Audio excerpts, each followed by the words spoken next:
There's an iconic place in Death Valley National Park. You may have seen photos where it looks like the rocks move by themselves across the landscape. It's a place called Racetrack Playa, and we're taking a tour there today. Yes, we are. We're going to leave in about 5 minutes. Our tour is scheduled at 9 a.m. It's an all-day tour, so we will not be arriving back at the trailer till probably 6 p.m. o'clock or something. Yeah. So excited for a new adventure. Absolutely. Yeah. All right. An absolute highlight of this trip was our tour of Racetrack Playa. This is a unique and enigmatic location in Death Valley National Park. We had put this on a bucket list a few years back when we heard about it, and we were very excited to be able to finally get a chance to get to this part of Death Valley. Yeah, I mean, over the years, I think both of us, we've seen the photos of the rocks and the trails that they leave behind, and it seemed it would be such a cool place to visit, but we had learned it's not a place you can't just drive there easily, so we'll get into that. We'll talk about that. But so what this playa is a dry lake bed, and it stretches over 3 miles long and 2 miles wide. Large rocks mysteriously move across the surface, leaving these visible tracks in the dried mud behind. These sailing stones, as they call them, have baffled scientists for years, as they can weigh up to 700 pounds and leave tracks as long as 1,500 feet. This natural phenomenon has been studied extensively, and it has baffled scientists for many decades. But a recent study identified a rare combination of water, ice, and wind as the explanation. Water coming off the playa while ice covers the intermittent lake creates an effect where the water lifts the ice with embedded rocks until friction on the playa bed is reduced to the point where the wind can move the stones. This is what creates the tracks that can be seen behind the rocks as they move along the playa. We opted for a tour offered by Ubehebe Jeep Tours. This is an outfit that provides several tours in Death Valley National Park. They're located between the Furnace Creek Visitor Center and the ranch at Death Valley out on the main road. And Racetrack Playa is among their most popular tours. Ours ended up being an 8-hour adventure from Furnace Creek. It was a fairly long drive in both directions. Ubehebe Jeep Tours provided us with lunch for the day, an experienced driver who travels this road nearly every day. He had a satellite phone with him in case of emergency, which is a great thing to have if you're 27 miles in somewhere off of a remote dirt road. And also, good to know, drivers with Ubehebe Jeep Tours are noted to be CPR certified. So we had an interesting ride with, I call him Tim the Tour Man. Shout out to Tim. So it sounds like half of the distance that we're going to be traveling is going to be on an asphalt road toward Ubehebe Crater. And then I believe I heard 27 miles of washboard road. So we're going to have some bumpy riding today. Yes.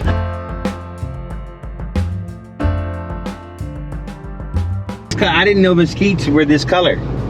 Oh, see this light green? Yep. This is unreal. I've been here I've been in the desert for 45 years. I've never seen this color of a mesquite tree. Wow. They're always a really, really dark green because they're always starving for, or not starving, but they're just always in peril, I guess you'd say, you know, fight or flight. So they're really dark. They look like they're on the verge of dying, even when they are alive, you know what I mean? And I cut firewood in the winter for the people in Pahrump and for the Amargosa Opera House. And I'm telling you, this green, I didn't even know this green existed in a tree. I mean, in mesquites. Yeah, It's such a beautiful light green. It's unreal. I wouldn't have even guessed that those were mesquites. Yeah. This is a mesquite.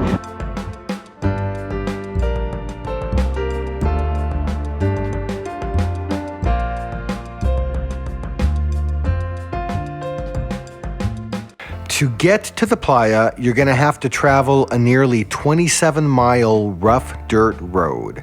If you're driving yourself, it's recommended to use a high-clearance vehicle, And it's probably best to visit during spring when the road is in better condition than other times of the year.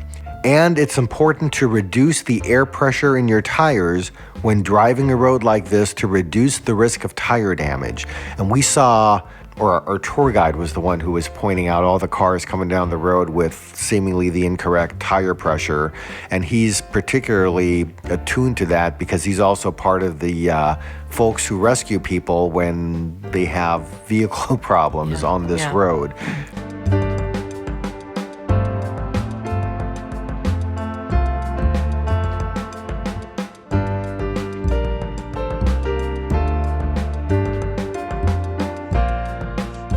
So we've made the 27-mile drive on the dirt road from the asphalt road to reach Racetrack Playa, and we're finally here. We're here. Yeah. It's kind of eerie. Yeah. So you've got, they say it's one of the flattest places on Earth. So this, what, dry lake bed, I guess it is, right?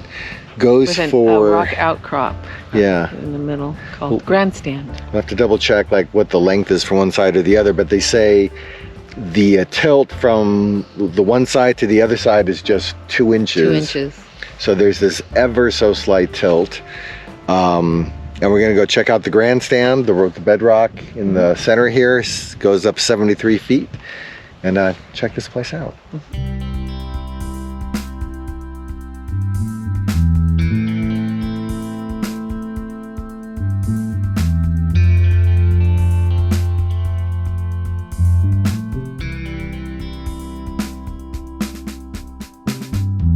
Yeah, and when you drive up to the place, there's this big mound of like this rock formation in the center of the playa, and they call that the grandstand. Yeah. When you walk up to it, you get a sense of its scale. And yeah, just as you mentioned, seeing the rocks on the surface with the tracks behind them was pretty cool to see. So we spent a bit of time out there taking photographs, walking around the whole grandstand area, and a cool experience. Yeah, that was great. Wonderful views from atop the grandstand here at the racetrack at the playa. And I'm gonna go down below, catch Julie, and see if we can see some tracks with some of the rocks. Part of this, at the edge of the grandstand, there's 2 different shades of dirt or sand, the dried lake bed effect. Anyways, the dark sand almost gives the effect of what looks like to be a beach at water, except in this case, the light tan bed is just the dry lake bed here at the playa.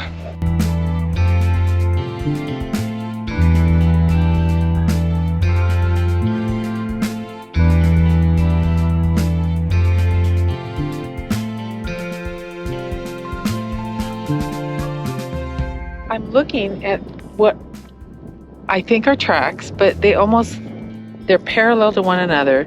So I'm thinking, was a truck out here? Was a car out here? It kind of has that look. But if you look at how it's moving, and I know it's very windy, and the wind is blowing this way, it's coming this way, and it swirls around, and it comes back, and then it swirls around this way, and then you've got those 2 roads right there.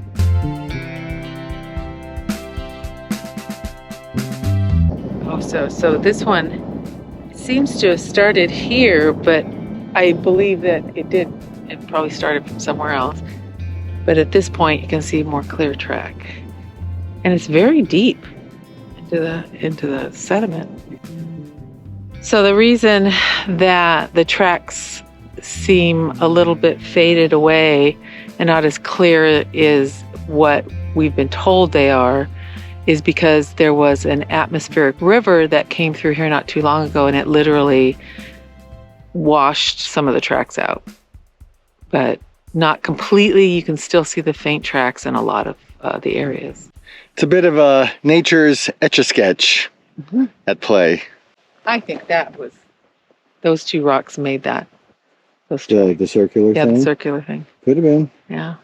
So, just so you know, if you come out here to visit, there's a newly installed barbed wire fencing toward the entrance of this area. with the intention to keep vehicles from coming onto the bed of the playa. So you can come out here, you can walk, you can explore, but it looks like if you used to be able to bring a vehicle out here, that is supposedly no longer the case.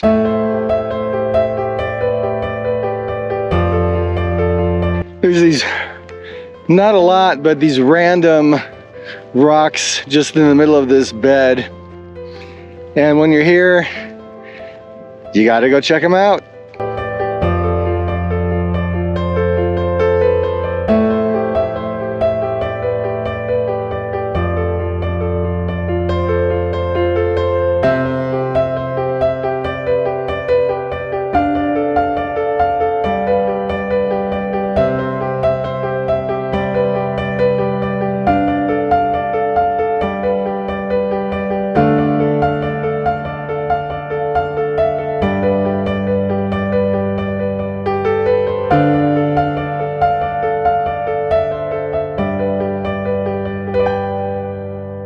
And what was neat, I thought, when we visited the Racetrack Playa, it's a remote area.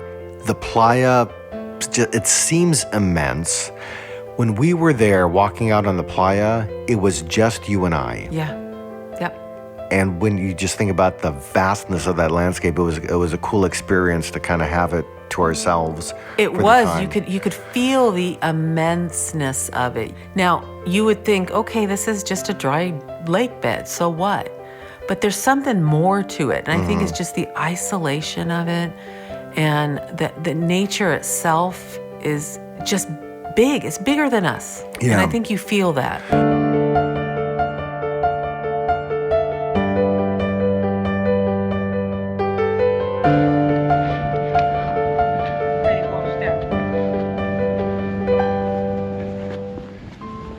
Actually, see a track this way. That's a big rock. It's very washed out, so you don't see much of it. And there's also like the circular track that I saw with no rocks. And our tour guide, Tim, told us that there are people that come here and they actually take the rocks thinking, I don't know what they're thinking. People just think everything's a souvenir. I don't know. And it's a shame because this is quite an incredible place. And, there's many people that come here that would like to see this without it being tampered with. And it'd be nice if people would just keep their greedy little hands to themselves. Don't move the rocks. PSA.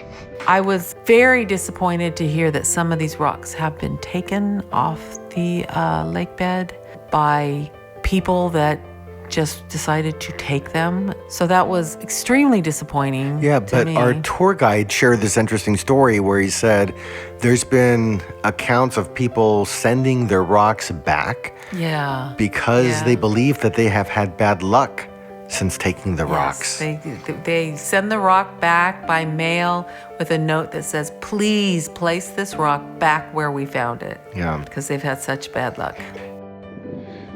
All right, so if you come out to the racetrack, you may want to take some pictures of some rocks. You may find yourself wanting to lie down on the lake bed to get the particular perspective, and if that happens, you may get dirty.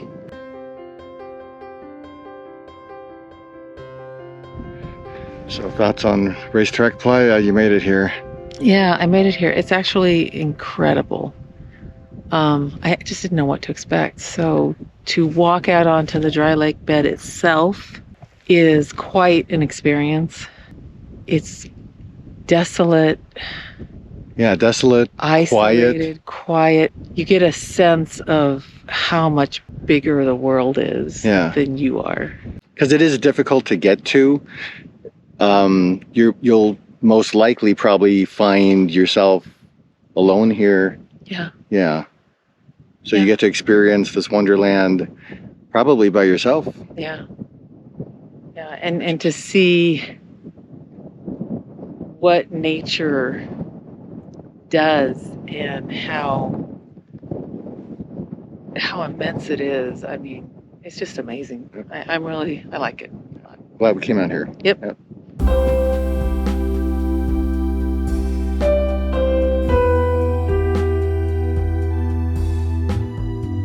And before we leave the beach, time for lunch. Tuna. Not bad. Picked these up at the general store before we left. With lunch, we're on our way. Provided by the tour, actually.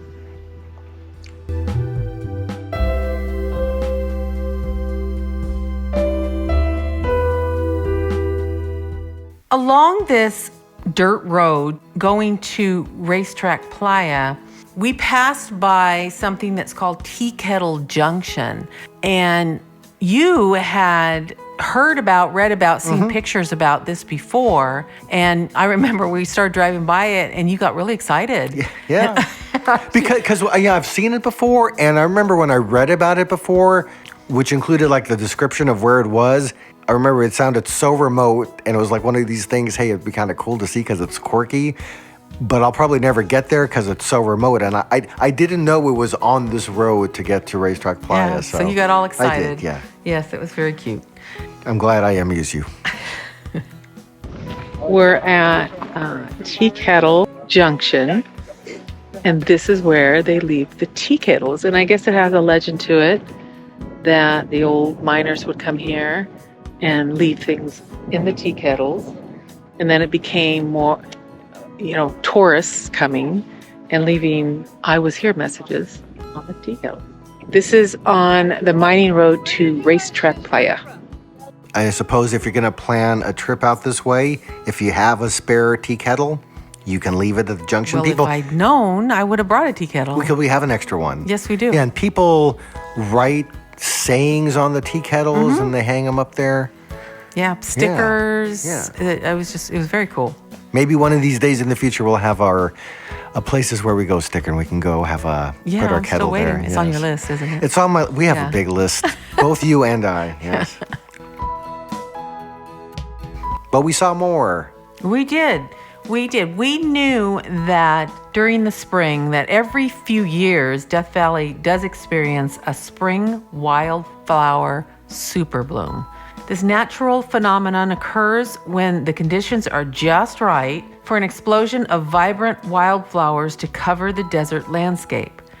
We understand that an October rain is a typical prerequisite for a spring super bloom. While there was not an official super bloom during our recent visit, we still were stunned by the miles of blooming flowers covering the landscape throughout many of the valleys. Yeah. It was beautiful. And it's interesting, it was like, because we've never seen an official super bloom, but if this wasn't a super bloom, I can't even imagine what a real super bloom looks like, because there were certain valleys just covered with flowers. Yes, and apparently the higher you go up or whatever elevation you're at, the flowers have different colors that go along with it. So we saw a lot of yellow. We saw so many yellow flowers across the whole valley. And as we got a little bit higher, we started seeing some different colors like purples and orange. And it was just really pretty. Yep. We were driving by and I saw orange flower, and it's the only one I've seen. I haven't seen anything like it.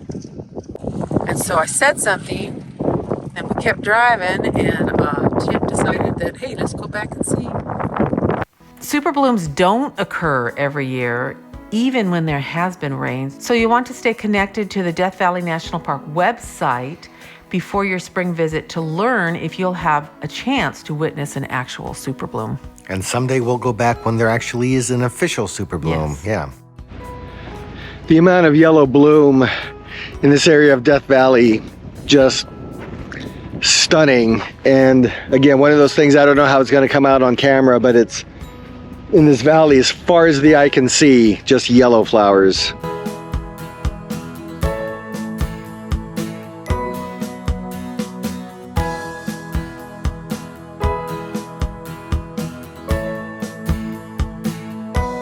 All right, as we're driving through here, I saw these tree-like plants. They reminded me of Joshua trees. Our tour guide says they're Joshua trees. I'm not 100% if they're Joshua trees or not, but there's, I'll show you them in just a second here. They're all over the place. So this is on the mining road that takes you into Racetrack Playa, one of the things that you'll see in the landscape as you're driving by.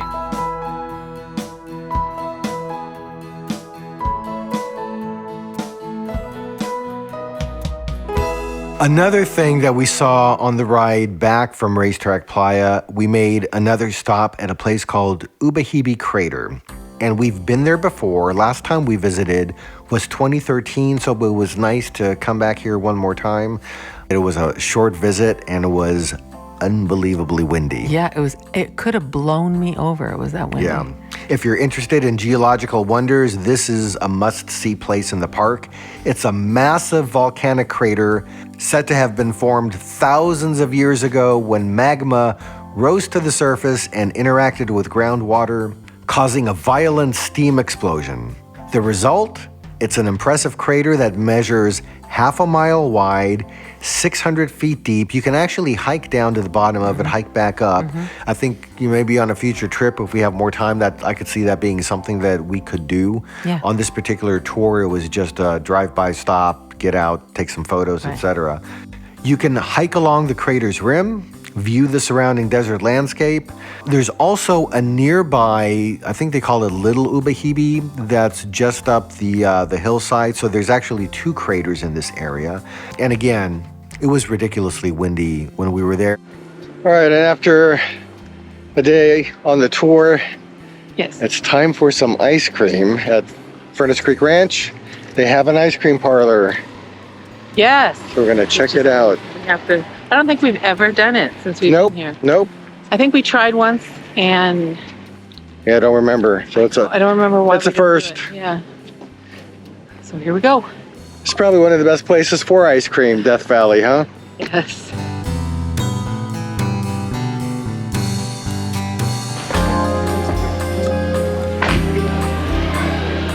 Right? Oh my, very busy.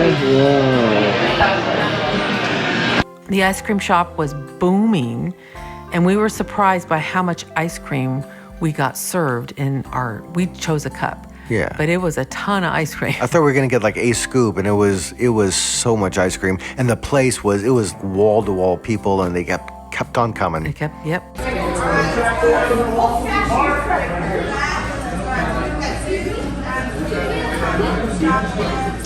Creamy. Okay, so on our tour, we were told that there was this white-looking Substance.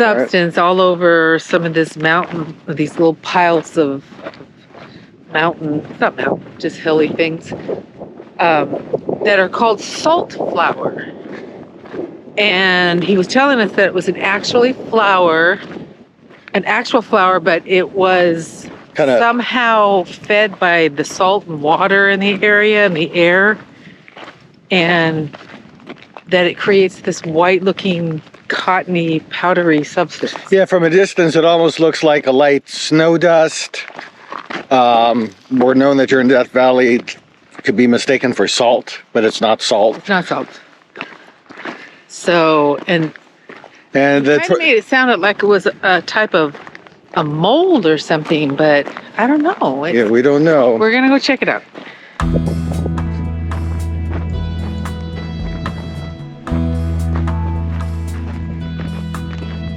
What you think? All right, what do we got? Looks like the same thing I saw over there. It definitely doesn't look like a flower. So it must be called salt flour for some other reason. We'll have to do some homework. Yeah, but here's a spot. What does it feel It's like? not He said cottony. it feels fuzzy. Does it feel fuzzy? It's not. Hmm. I mean, it feels like a layer of minerals or something. Mm-hmm. I don't know. Okay. I don't think this is quite. Maybe there's another Yeah, maybe there's another type of. Yeah. white stuff. Yeah. So this remains a mystery to us. Yes. We'll have to do some research, have to do some homework. Yes. It didn't feel fuzzy, No. nor resembled any floral thing, as our tour guide It's kind said. of more like a mineral Yeah. type of thing, but I'm not going to taste it. Yeah. But it is an example of here in Death Valley, there's like just so many fascinating things. Did you taste it? It's not salty. Not salty. No. Tastes like a flower? Tastes like dirt. It tastes like chalk. Okay. Maybe it's Chuck. Anyways, one of the many things to ponder when you're in Death Valley. White stuff on the hills. Yes. In closing, spring is a fantastic time to visit Death Valley National Park. Our highlights included the spectacular plant life and enjoying these moderate temperatures of spring. Remember to plan ahead for your visit and check the park website for updates on all current conditions. If you want to visit Death Valley National Park during spring, mark your calendars for September, and that's when you'll want to start looking to make your reservations for the following spring season.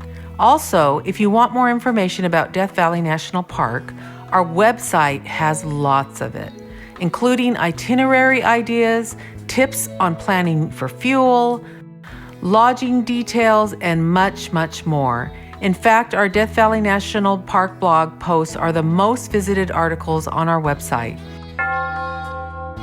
Thanks for watching.